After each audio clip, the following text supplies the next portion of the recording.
আমাদের মোস্তফা হুজুরের জীবনী সম্বন্ধে বলতে গেলে সারাদিনও বলে শেষ হবে। তিনি যে কতটুকু মহৎ ছিলেন, আমরা কিন্তু এই মাদ্রাসার প্রথম ছাত্র, এই মাদ্রাসাতেই আমরা লেখাপড়া করছি।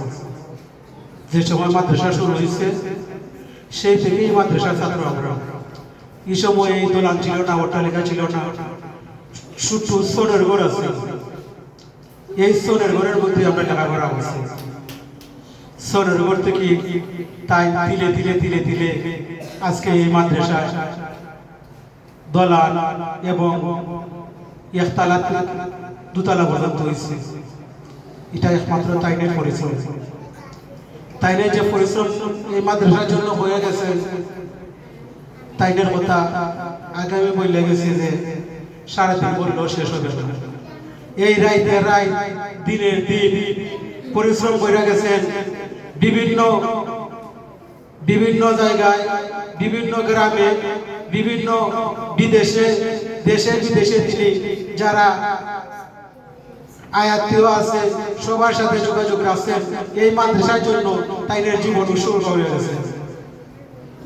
আল্লাহ তাইনের দুনিয়া থেকে নিচে গিয়া আমরা তাইনের রুহের আত্মার মাগফিরাত কামনা করি।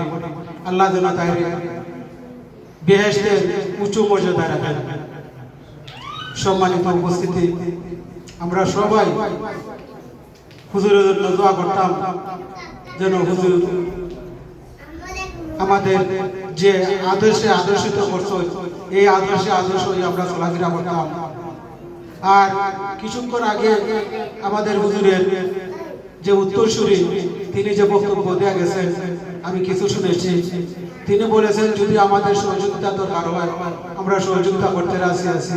তাইনের এখানে আওলাদ আছে, তাইনের ভাতিজা এবং আত্মীয় ইষ্টিগোষ্ঠী সবাই আছে।